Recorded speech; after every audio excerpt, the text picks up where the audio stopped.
My name is Sabu, aka Brother Bloom. I'm here with the amazing Naya M. You feel me? That just did an amazing performance at the Sunny Market down at Hood Honey. If you a Cleveland boy, if you a Cleveland girl, then everybody say yeah.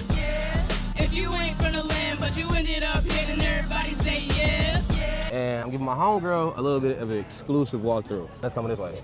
Right here, we have the Bee House. We just painted that probably yesterday with a couple of our Wild Youth students. And I did a little bit of a Hood Honey. I was trying to go for like a Poetic Justice font, a real black 90s font. The purpose of the Bee House is for sound therapy. So when you go in there with the bees, the vibrations actually can help alter your mental health and help you just feel a little bit lighter. There's bees on this side over here, and then over here we have another set of bees. And they both produce honey, they both produce everything we need just to do our little beekeeping thing. And inside we added a little bit of fake grass, a little bit of turf, just to give it that real natural feeling. And we're actually looking for artists that we can have do a couple of art pieces on the inside so it looks a bit nicer. We're gonna throw a new door in there, get an AC going in there, so it's all nice and vibey. Previously, back here, there was a lot of poison ivy and weeds. We're working on clearing out this space to turn this into our native plant space, so to have a lot of native herbs. We really want something we can benefit from, but also benefits the bees that stay here, you know, and benefits the whole ecosystem. Over here, we actually have our berry patch. They're looking a bit rough right now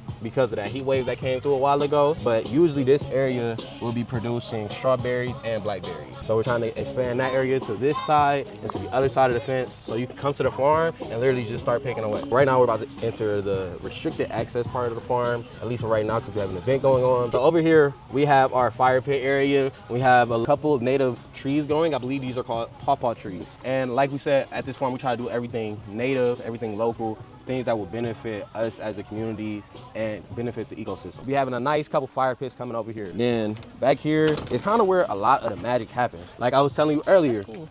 We have a whole panel of solar that's being ran through here, which runs all the electric going on out there.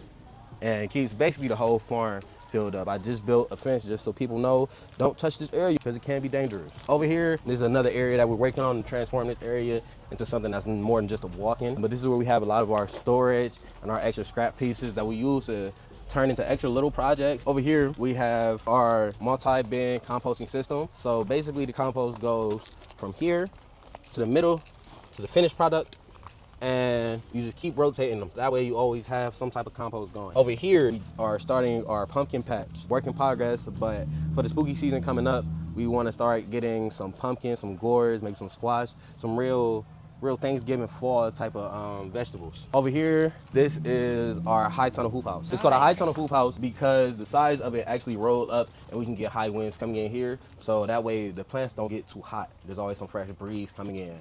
And then when we need to close it, seal it in, we just roll them back down. Here we have some basil growing. I believe we have some onions. Over there's some more basil, more onions. I think that one was broccoli. Over here, we actually trying our first tobacco plant because, you know, people smoke a lot of tobacco, but why not just grow it locally and have something that doesn't have all the chemicals in it. On the other side, we have our tomato garden that we're growing. We have a whole bunch of different tomatoes that's actually been harvested that are outside right now. Usually you have a wooden stake that you just keep attaching, but tomatoes grow and grow and grow, and we want to be able to grow with our tomatoes. So this system, actually you're able to pull it down and then it'll drop and then tomatoes can keep growing up and up and up. And then over here, we have another work in progress area. When you have a farm, you want to really use everything. Make sure nothing goes to waste, no empty space. Over here, we have our squash garden. I believe this is squash, zucchini, and cucumbers with a couple companion plants like oregano and parsley. And that's really like just a big bulk of what we do here on average. We are more or less a newer farm. We're still working on getting the development down. And honestly, anything anybody out there can do would be a great help to us. Volunteers, donations, even if you're an event coordinator, you want to plan events here, please get in contact with me at Songs of Sabu on Instagram or builder.216 on Instagram. You can also go directly to the farm, Hood Honey 216. You can talk directly to the farm owner, Trey, and he will give you amazing lessons.